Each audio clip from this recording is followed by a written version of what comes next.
es el amor de Dios, tan vasto e infinito, que dio a su Hijo amado por amor a los perdidos. Qué gran dolor causó a mi Dios ver padecer a Cristo, herido en una cruz murió por quienes han creído. Miradlo en aquella cruz, cargando con mis culpas. Vergüenza siento al escuchar mi voz entre las burlas, y mi pecado lo llevo a ser crucificado. Más vida su muerte me dio. Yo sé que ha terminado.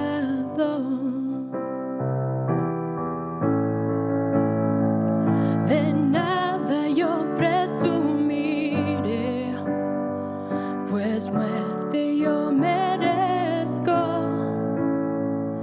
mas en la cruz me gloriaré, la cruz de Jesucristo, porque me da de su favor. No puedo contestarlo, mas esto sé de corazón: Jesús me ha rescatado,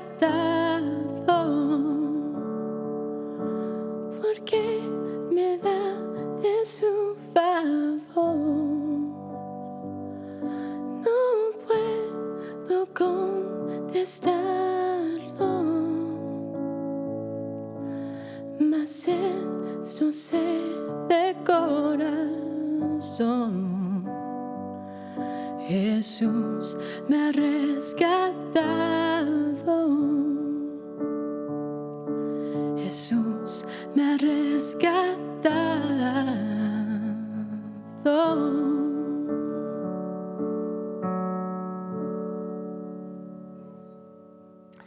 Un feliz sábado para ti, querido amigo y amiga que nos escuchas a esta hora en nuestro programa de Culto Divino de Zoom TV Latino.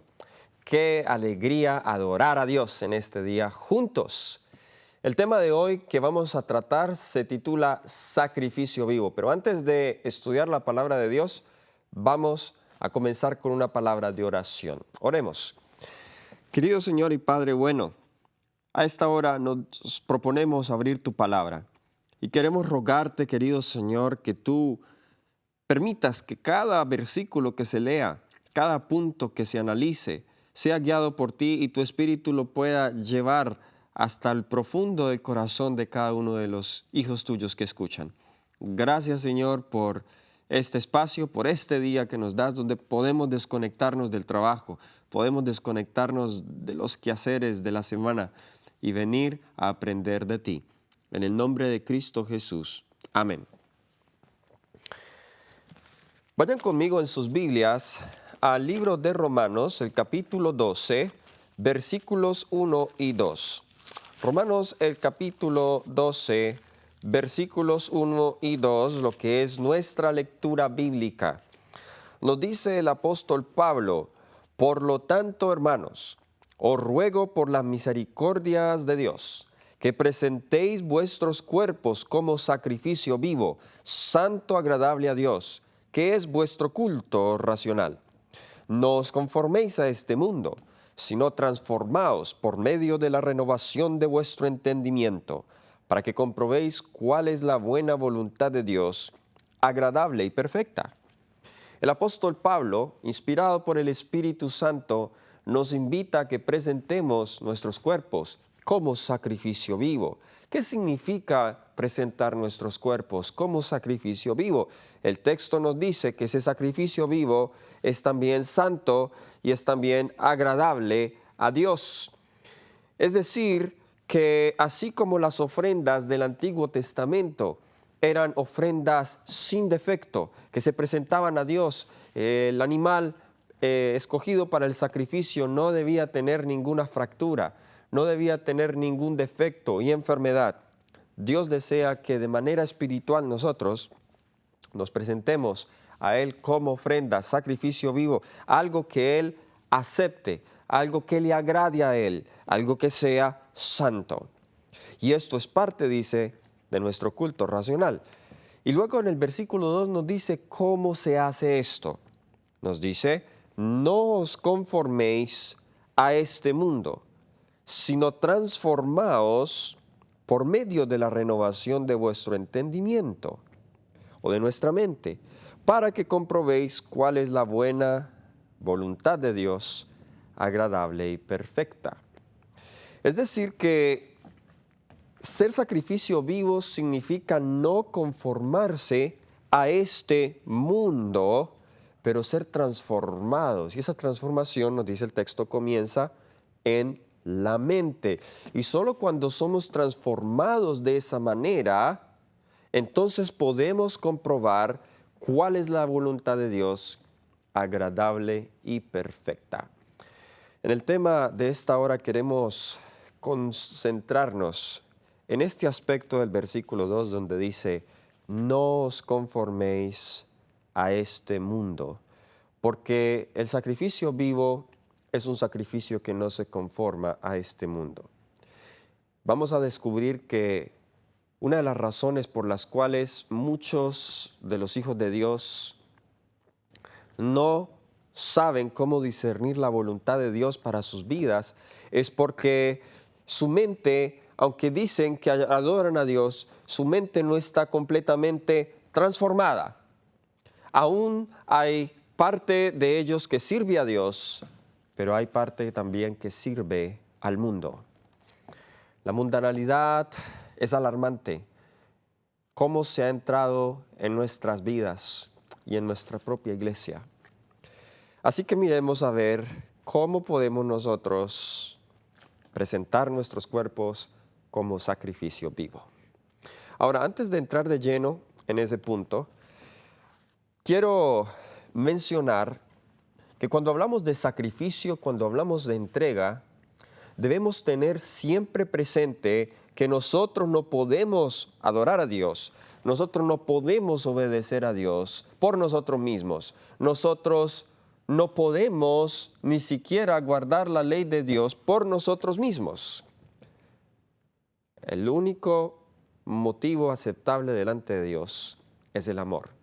Aunque ya lo sabemos, es importante siempre recalcarlo, porque presentar de lo que vamos a hablar, de las normas cristianas, de el por qué no debemos conformarnos al mundo, si lo hablamos sin colocar el amor de Cristo como el centro, fácilmente vamos a caer en legalismo.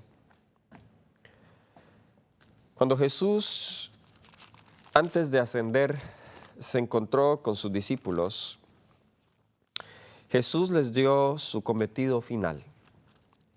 Y quiero que vayan conmigo al Evangelio según San Juan, porque aquí vamos a mirar el verdadero motivo que Dios acepta en un sacrificio. San Juan capítulo 21, versículos del 15 al 17. San Juan capítulo 21, versículos del 15 al 17. Después de comer, Jesús dijo a Simón Pedro, qué interesante, Simón Pedro, el que siempre aparece. Simón, hijo de Jonás, ¿me amas más que estos? Le respondió, sí, Señor, tú sabes que te quiero. Y él le dijo, apacenta mis corderos.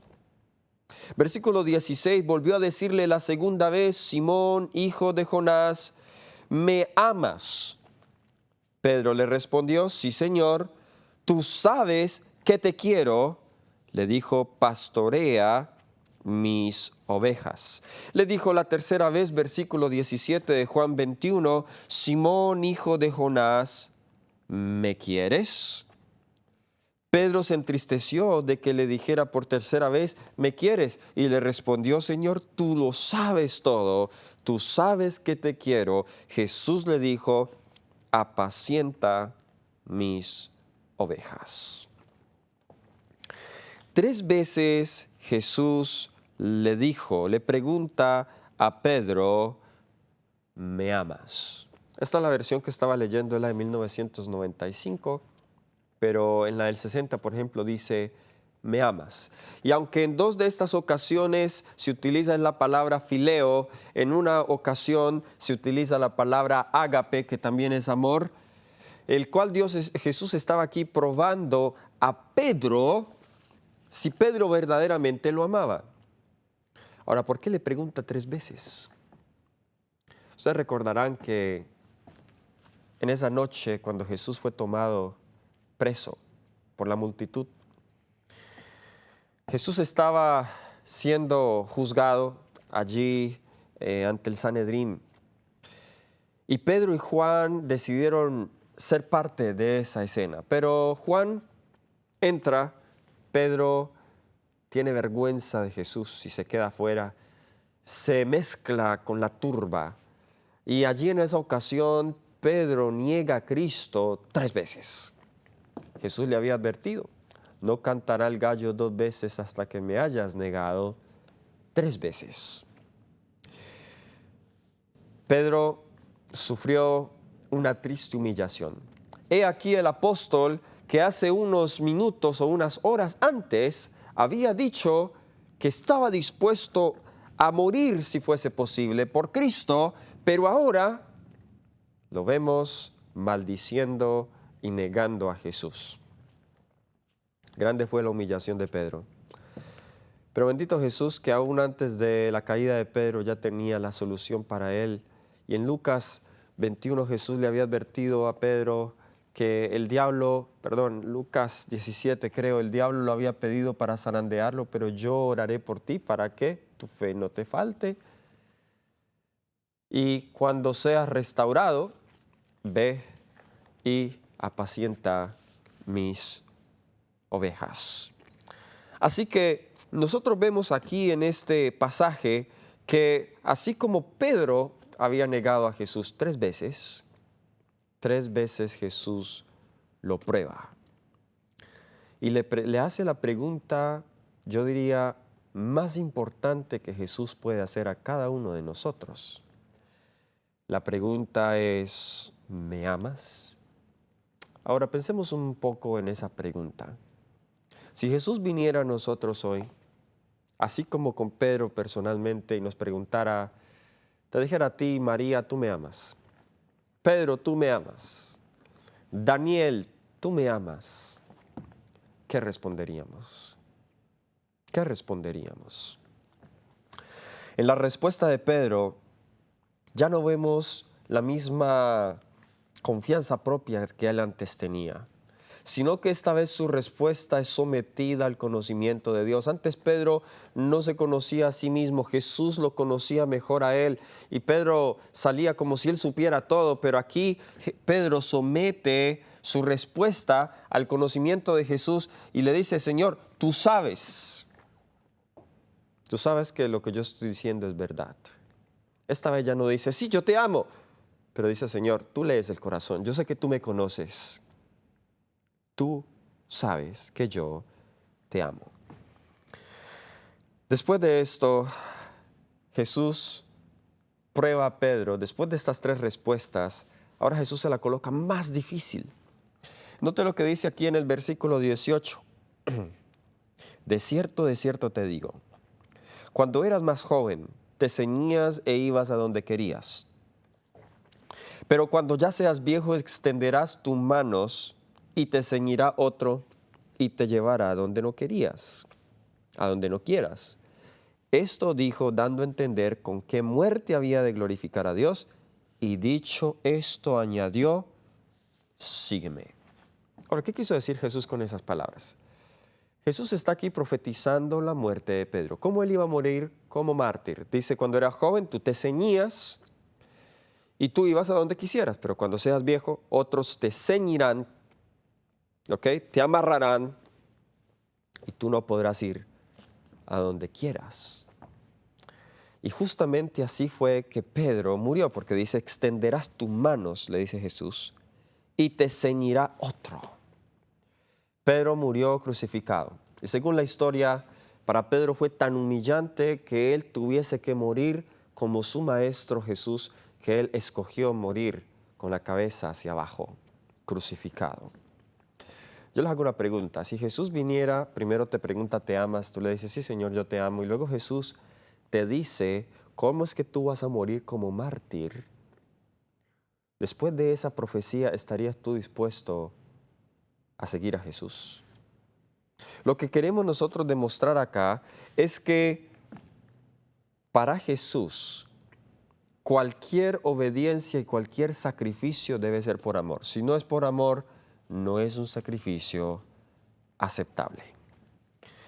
Ahora, cuando hablamos de sacrificio, después de haber colocado este fundamento, el que el amor es el motivo, el único motivo aceptable ante Dios, ahora hablemos entonces de los sacrificios. Cuando hablemos de los sacrificios, vamos a pensar en todo lo relacionado a los sacrificios, en los animales, ¿cierto? Pero también en los altares. Muchas veces estudiamos acerca de los sacrificios a la luz de los animales, pero poco estudiamos acerca de los altares. Y yo quiero que estudiemos más bien acerca de los altares. Y quiero concentrarme en los altares que se usaban antes que se construyera el santuario por Moisés. Antes que existiera un altar del holocausto, del sacrificio, ¿qué altares utilizaban los verdaderos adoradores de Dios?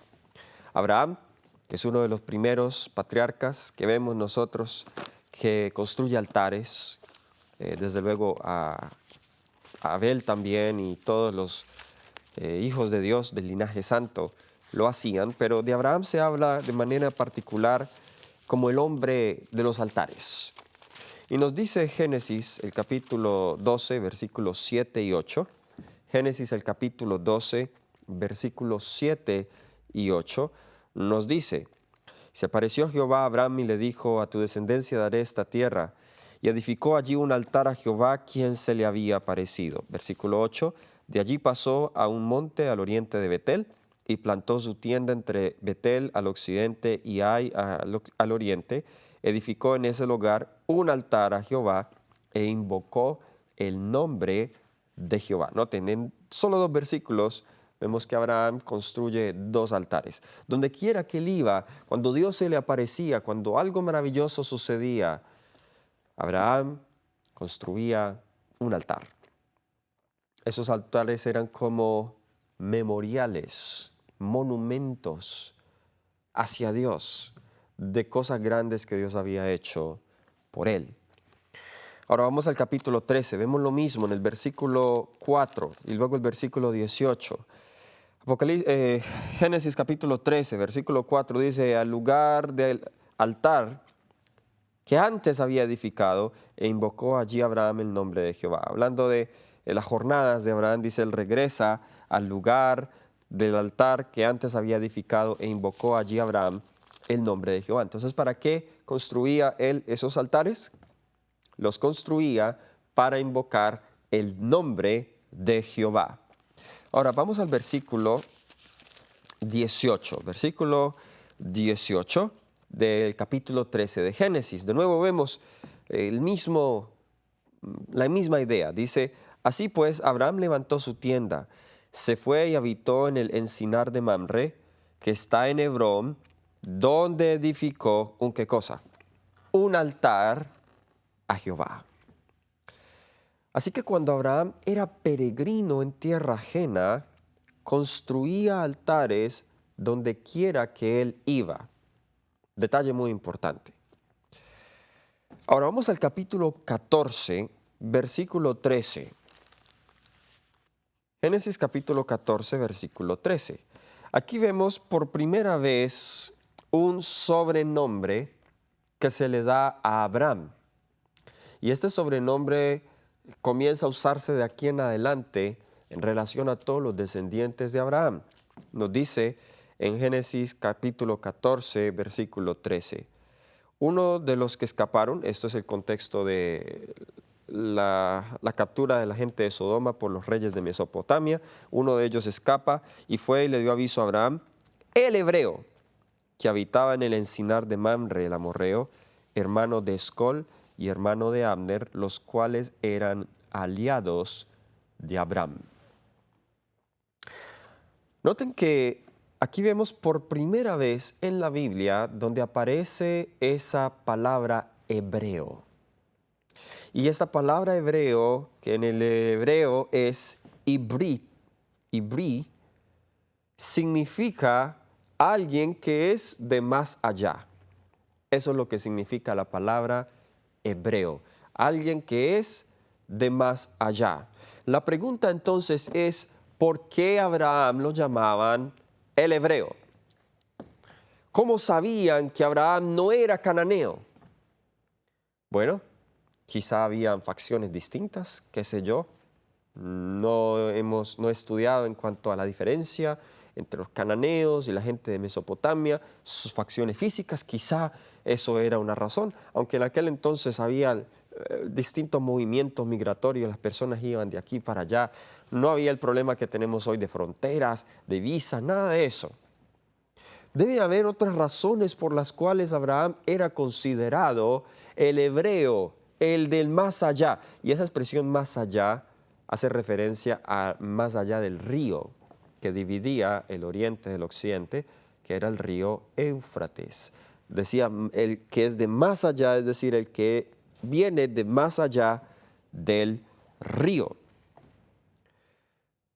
Yo quiero sugerir que los cananeos comenzaron a llamar a Abraham el hebreo al ver los altares de Abraham, que eran tan distintos a los altares de ellos, lo cual indicaba que el Dios de Abraham era un Dios distinto al Dios de ellos. Y al ellos ver esos altares de Abraham, al ver la adoración de Abraham, pues ellos llamaban a Abraham el hebreo porque no era un cananeo, no adoraba como los cananeos, adoraba a otro Dios que para ellos era extraño, quizá un Dios que se adoraba en el más allá. Ahora, ¿qué hacía de los altares de Abraham diferentes a los altares de los cananeos? ¿En qué se diferenciaban? Los altares en los tiempos de los patriarcas eran altares que se construían en piedra. Ahora, normalmente nosotros nos imaginamos una piedra encima de otra, ¿ok? Pero en realidad no era eso. Imagínense, por ejemplo, cuando tenían que ofrecer un toro, una vaca, que es un animal pesado, y subirlo allí, encima de ese altar. Y si esas piedras en realidad iban a aguantar el peso del animal. Así que eran muy distintos. Pero otra cosa distinta es que los altares de los cananeos eran embellecidos, las piedras eran pulidas, se hacía algo muy bonito, pero a la vez tenía simbología y patrones obscenos y paganos, ese tipo de cosas, tallados. Así que los altares de Abraham pueden sugerir entonces que eran distintos a esos. Descubrimientos arqueológicos demuestran la pulidez y cómo es que estos altares se hacían, tenían algunas formas peculiares. Ahora, ¿cómo se hacían los altares de piedra? Al menos tenemos un versículo en la Biblia que nos da a nosotros una idea de cómo eran esos altares. Nos dice en Éxodo 20, 25. Vayan todos allí conmigo al libro de Éxodo, el capítulo 20, el versículo 25. Nos dice la palabra del Señor: si me haces un altar de piedras, no lo labres de cantería, porque si alzas tus herramientas sobre él, ¿qué pasará? Lo profanarás. una regla para cómo hacer altares de piedra.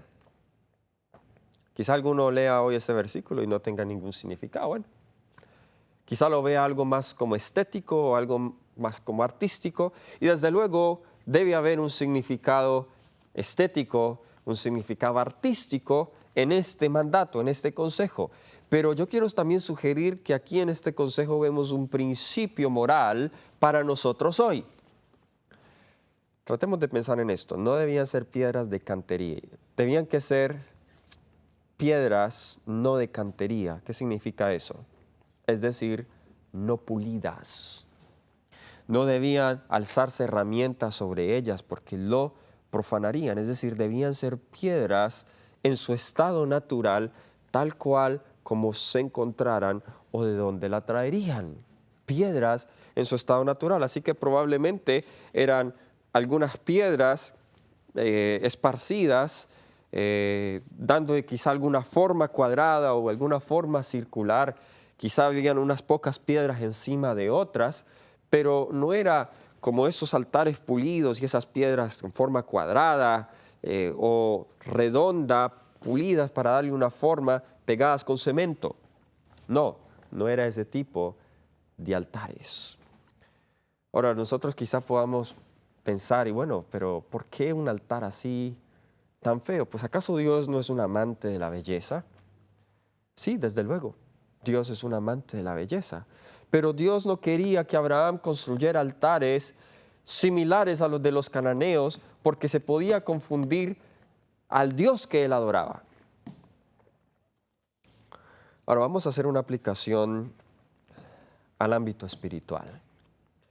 ¿Qué representan las piedras? Si nosotros vamos a Primera de Pedro, capítulo 2, vayan conmigo en sus Biblias. Primera de Pedro, el capítulo 2, versículos 4 y 5. Primera de Pedro, capítulo 2, versículos 4 y 5. Nos dice, acercaos a Él, es decir, a Cristo, piedra viva, desechada ciertamente por los hombres, pero para Dios escogida y preciosa. Vosotros también, como piedras vivas, sed edificados como casa espiritual y sacerdocio santo para ofrecer, ¿qué cosa? Sacrificios espirituales aceptables a Dios por medio de Jesucristo. Algunos elementos en común que vemos con Romanos 12. De nuevo vemos sacrificios espirituales aceptables. Es lo mismo de sacrificios vivos. Y está relacionado con las piedras. Es decir, cuando nosotros somos o nos presentamos a Él como piedras vivas, interesante, aquí habla piedras vivas, pero Romanos 12:1 dice sacrificio vivo. Nosotros sabemos que una piedra no es un objeto vivo, es inerte, no es vivo. Pero de manera espiritual hay una manera de ser piedras vivas. Entonces cuando hablamos de sacrificio vivo, en Romanos 12:1, no solamente lo aplicamos a los animales, sino también al altar y al material con que estaba construido, en este caso, las piedras vivas. Ahora, aquí estas piedras son usadas no para construir un altar, sino una casa espiritual, la iglesia. Es decir, de acuerdo a este texto, cada uno de nosotros es una piedra. Y la piedra angular principal de todo el edificio es Cristo Jesús. A Él se le llama también esa piedra viva que fue desechada de los hombres. Así como los cananeos desechaban las piedras de los altares de Abraham, también los constructores del templo desecharon la piedra angular, una piedra que no le veían forma, que no sabía si les iba a ser útil, y esa piedra estuvo allí aguantando sol, aguantando lluvia, hasta que finalmente, cuando la estructura estaba lista, pero ¿dónde está? No encontramos una pieza para el ángulo. Entonces se dieron cuenta que esa piedra desechada en realidad se convertiría en la piedra angular Cristo Jesús. Entonces el punto aquí es que nosotros también somos piedras vivas y Dios espera, escuchen lo siguiente, que conservemos nosotros la belleza natural con que Él nos ha creado. Recuerden, la piedra no debía ser de cantería. Y aquí estamos haciendo ya aplicaciones. Hay muchas maneras en que podemos entender este pasaje. El punto principal y el principio que vemos aquí es que el hecho de que no sea de cantería significa que no debe ser embellecida por esfuerzos humanos. Eso es lo que significa. Y nosotros podemos, hablando de manera espiritual, tratar de embellecer nuestro carácter con esfuerzos humanos y con obras. Pero también vamos a hablar de la parte externa. Y por eso comencé primero estableciendo el principio del amor. Recuerden, lo que voy a compartir con ustedes ahora, si ustedes lo acatan olvidándose del principio del amor, en realidad no estamos haciendo nada. Dios desea que sus hijos estén lo más apartado posible del mundo. Vamos a decir que ese mundo es la cantería, porque en el mundo el ser humano con sus cuerpos mortales, condenados a la muerte, van a supuestamente embellecer sus cuerpos. Porque el diablo nos ha hecho creer la mentira que nosotros somos feos y entonces debemos ser bonitos y mejorar la creación de Dios para poder ser aceptables. Es decir, si no me visto de esta manera, y si no me adorno de esta manera, y si no me pinto de esta manera, y si no tengo el pelo de esta manera, entonces no soy aceptado. Siempre quiero la aceptación de otros. Nos vestimos para que otros nos vean y pueda encajar en esta sociedad y recibir la atención. Y bueno, y algunos incluso cristianizan sus motivos y dicen, bueno, es que el Señor no quiere que estemos mal arreglados, y eso es cierto. Aquí no vamos nosotros a decir que es que los hijos de Dios tienen que ser desaliñados, desarreglados. No, nosotros los hijos de Dios debemos ser los número uno en demostrar verdadera belleza, verdadero orden, pulcritud y limpieza al mundo, porque somos los hijos de Dios. Pero eso es muy distinto a la ostentación. Así que como piedras vivas, Dios espera que conservemos la belleza natural con que Él nos ha creado. Hablemos algunos puntos en cuanto a esa belleza natural. Ahí mismo en 1 de Pedro, capítulo 3, versículos del 3 al 5. 1 de Pedro, capítulo 3, versículos del 3 al 5. Uno de los puntos donde Dios espera que nosotros conservemos esa belleza natural que Dios aprueba. Dice, vuestro atavío no sea el externo de peinados ostentosos, de adorno de oro, de vestidos lujosos, sino el interno, el del corazón, en el incorruptible adorno de un espíritu afable y apacible, que es de grande estima delante de Dios. Versículo 5, pues así se ataviaban en otro tiempo aquellas santas mujeres que esperaban en Dios, estando sujetas a sus maridos. Es muy alarmante que dentro de nuestra iglesia se estén introduciendo las modas del mundo. Lo digo de una manera muy solemne, lo digo con amor, pero es una preocupación sincera que yo tengo. Y no solamente entre nuestras hermanas, sino también entre nuestros hermanos. Cada vez los estilos del mundo, los vestidos del mundo, la moda del mundo se entran en nuestra iglesia. Y nosotros parece ser que estamos cegados por el enemigo y el enemigo nos hace creer a nosotros que, bueno, es que tengo que arreglarme para Dios. Pero la pregunta es, ¿será que Dios acepta lo que el mundo dice que es elegante y es aceptable? ¿Tenemos o podemos nosotros medir qué es lo bello y qué es lo aceptable a Dios con los estándares del mundo? Eso es como leer la Biblia con lentes mundanos. Y entonces encontrar un principio bueno, pero tratar de obedecerle con el filtro mundano en mi mente, con los valores equivocados de belleza. que nosotros hemos creído y hemos adquirido del príncipe de las tinieblas. Algunos principios. Dice acá, vuestro atavío no sea el externo de peinados ostentosos.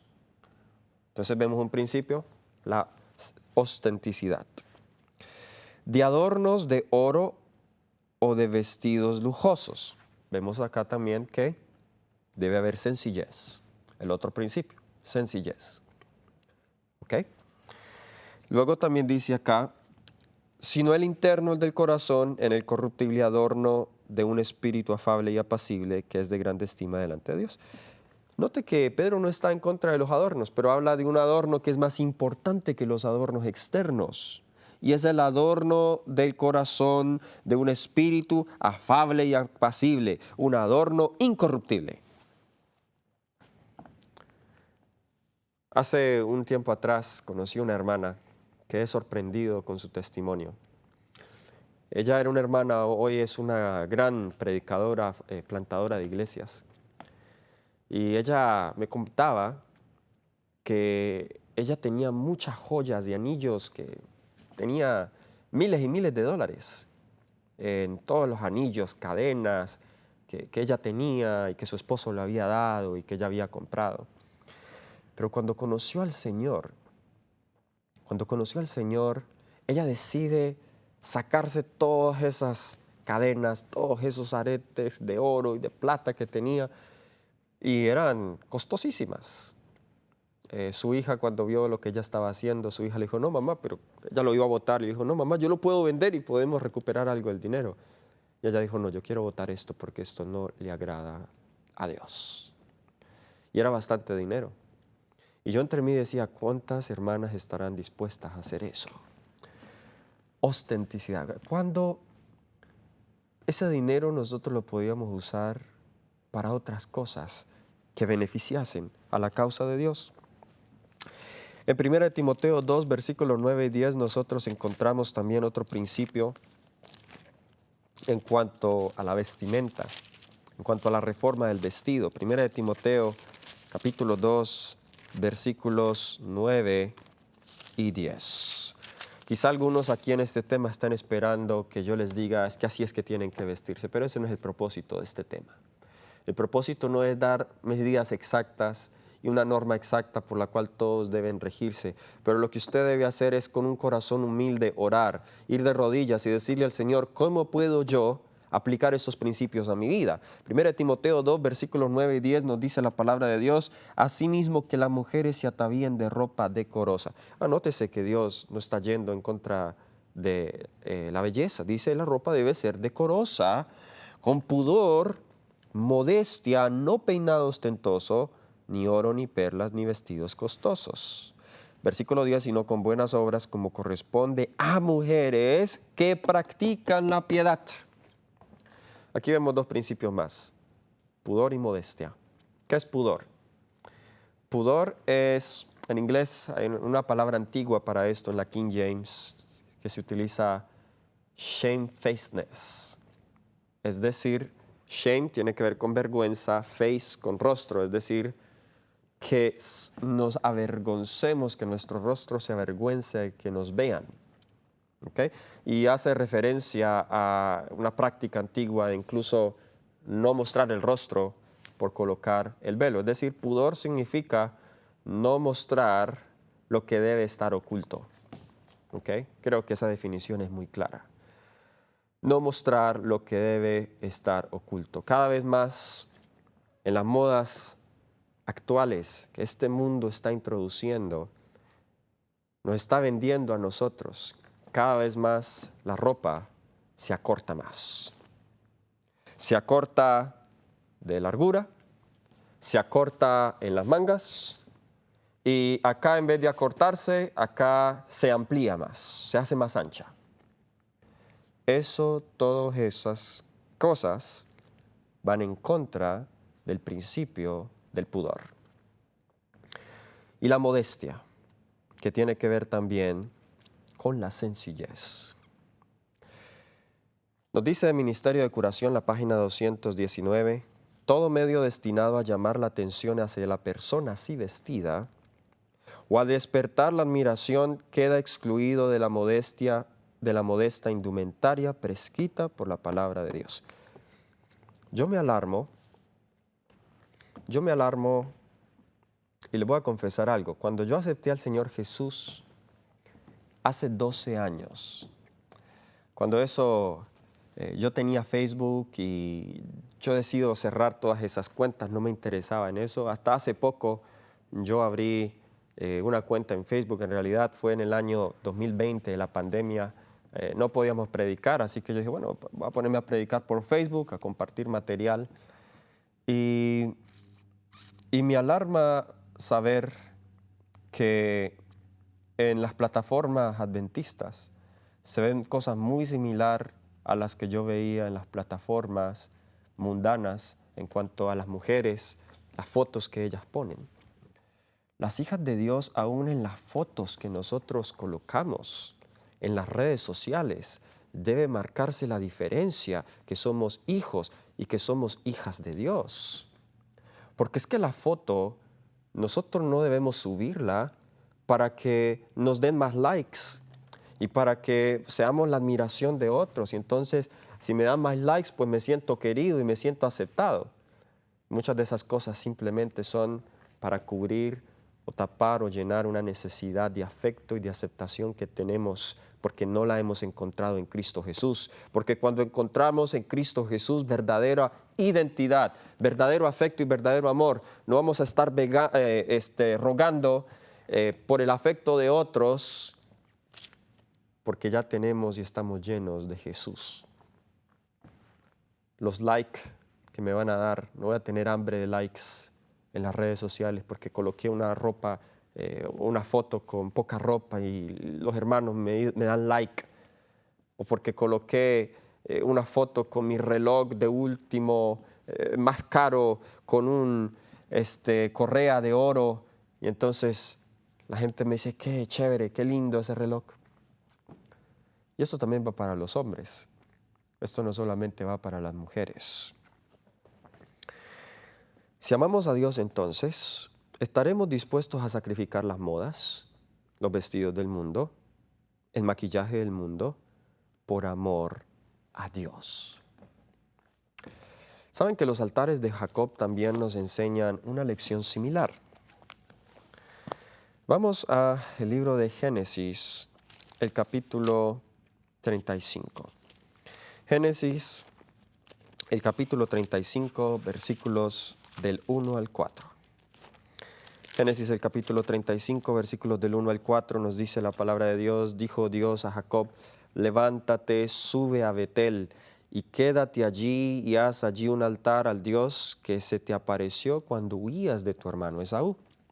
Entonces Jacob dijo a su familia y a todos los que con él estaban, quitad los dioses ajenos que hay entre vosotros, limpiaos y mudad vuestros vestidos. Levantémonos y subamos a Betel, pues allí haré un altar al Dios que me respondió en el día de mi angustia y que ha estado conmigo en el camino que he andado. Versículo 4, entonces entregaron a Jacob todos los dioses ajenos que tenían en su poder y los zarcillos que llevaban en sus orejas, y Jacob los escondió debajo de una encina que había junto a Siquem. Lo interesante, Jacob estaba regresando con su familia. Dios le dice, ve a Betel. Betel significa casa de Dios. Quédate allí. Quiero que hagas un altar allí. Muy bien, el lugar donde Dios se le había aparecido a Jacob y le dio la visión de la escalera. Pero había una reforma que debía hacerse entre la familia de Jacob, y es que Jacob no podía levantar altar a Dios si no quitaban los dioses ajenos de medio de ellos. Y uno de los dioses ajenos eran los dioses que Raquel le había robado a su papá. Pero habían otros dioses ajenos.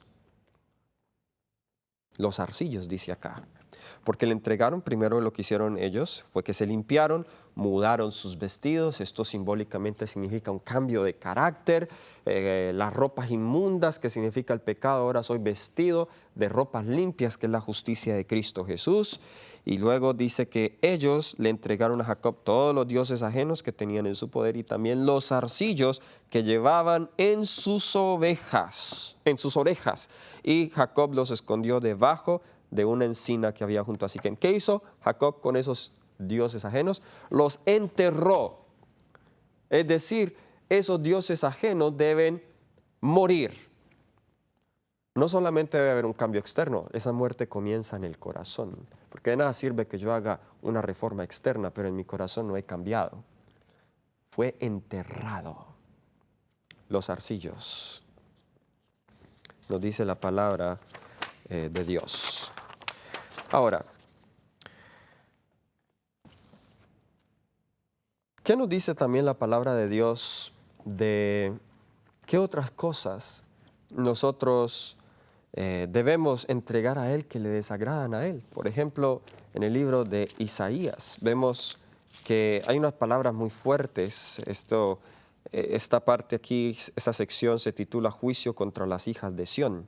Isaías el capítulo 3, comenzando con el versículo 16. Isaías el capítulo 3, versículo 16.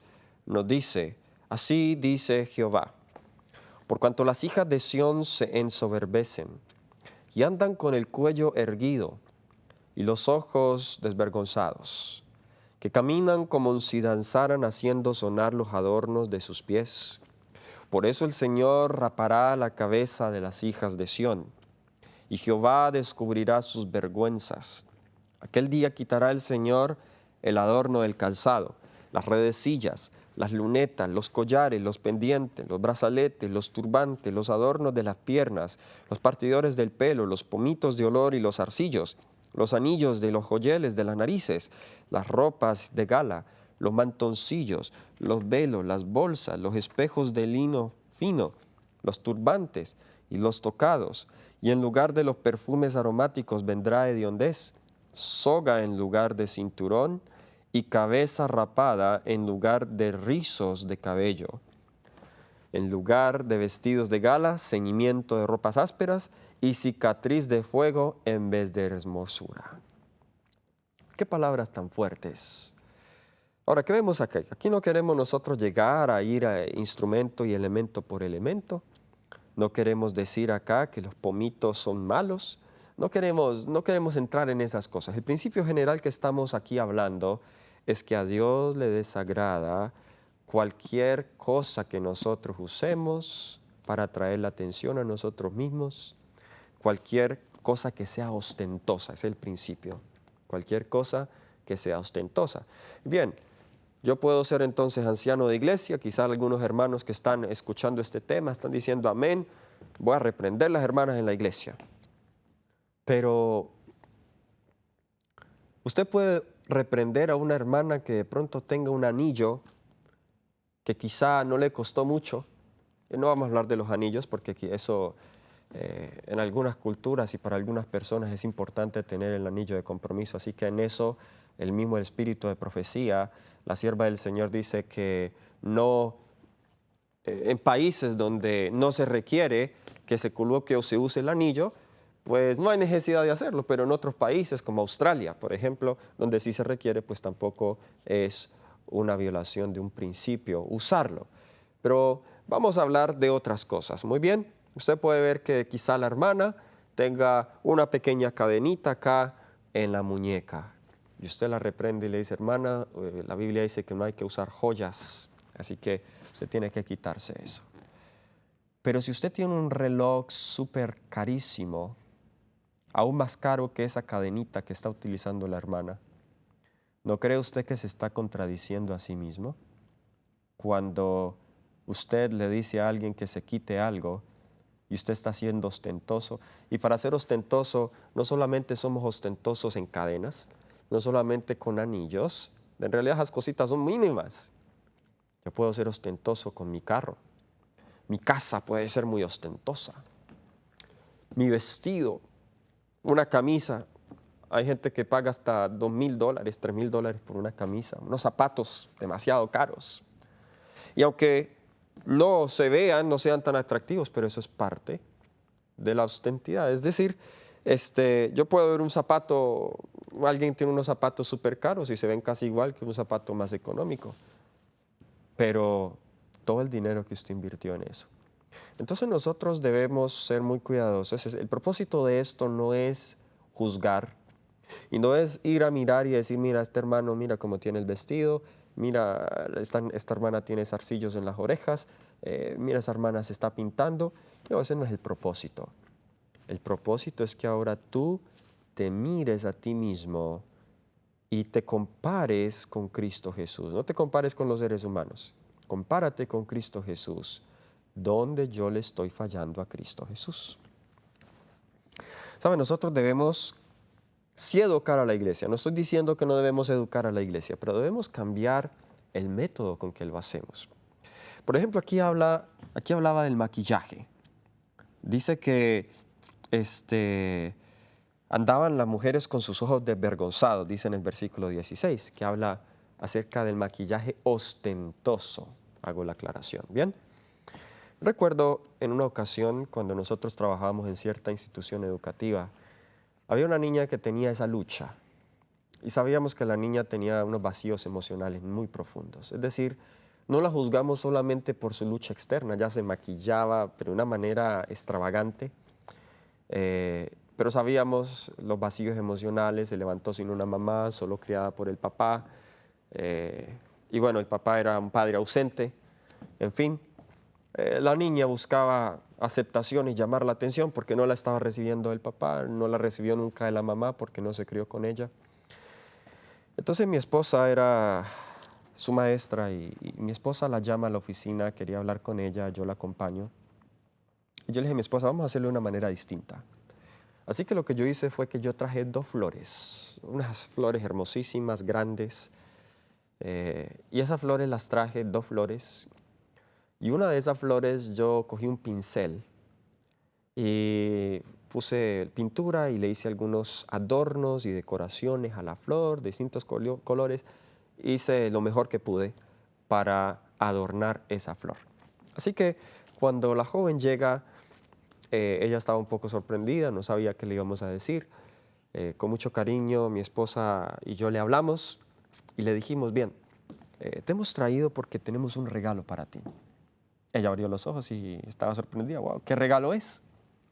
Bueno, le dijimos, queremos darte una flor. Tenemos 2, pero solamente puedes escoger una. Acá hay una flor.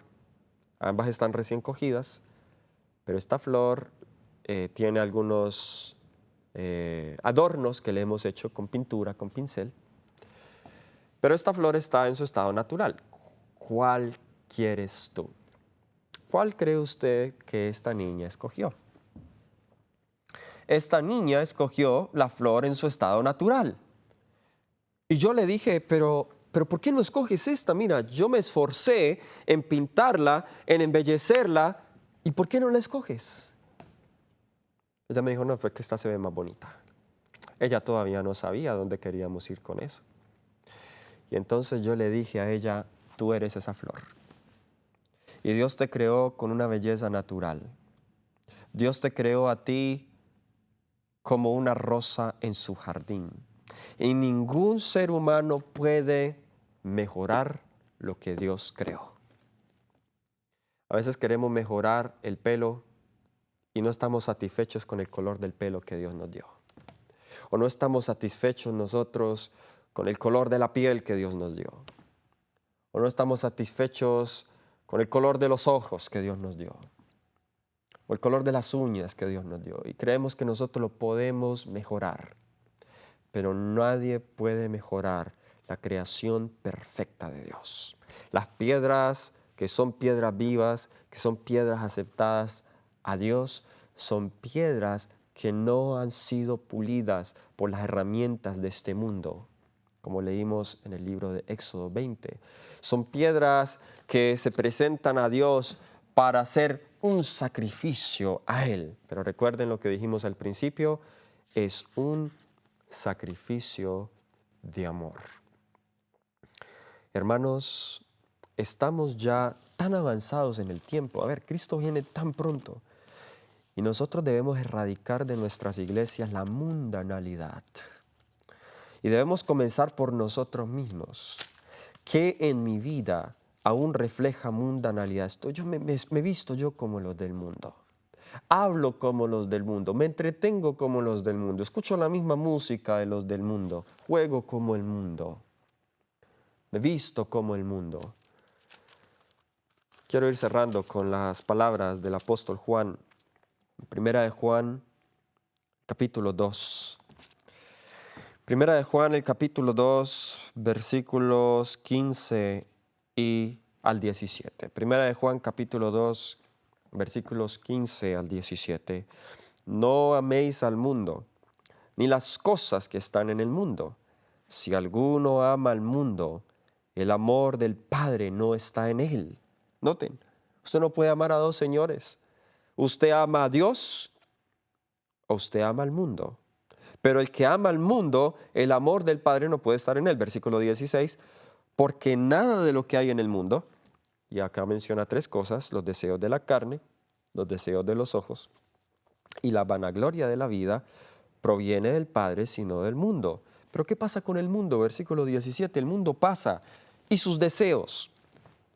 Mas el que hace la voluntad de Dios permanece para siempre. Amén.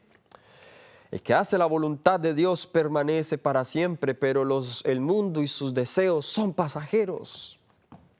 Y por eso nosotros no valdría la pena que perdamos una eternidad, que perdamos esa gran salvación que Cristo ya ha asegurado para nosotros. No vale la pena perder eso si nosotros nos aferramos a cosas del mundo, que es pasajero, pero las cosas de Cristo son eternas. Santiago lo dijo también de la siguiente manera. En Santiago capítulo 4, versículo 4, Santiago capítulo 4, versículo 4 dice: oh almas adúlteras, ¿no sabéis que la amistad del mundo es enemistad contra Dios? Cualquiera que quiera ser amigo del mundo se constituye en enemigo de Dios. Yo no quiero ser enemigo de Dios. Y yo no quiero que tú tampoco seas enemigo de Dios. ¿Cuántos quieren ser amigos de Dios? ¿Cuántos quieren decirle a Dios: quiero presentarme como sacrificio vivo, como piedra viva? ¿Cuántos en esta hora quieren pedir arrepentirse a Dios por las cosas que hicieron quizás sin saber?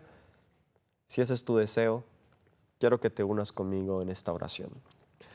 Oh querido Dios y Padre bueno, perdónanos porque sabemos que todos, comenzando por este servidor, de alguna u otra manera hemos sido afectados por el mundo.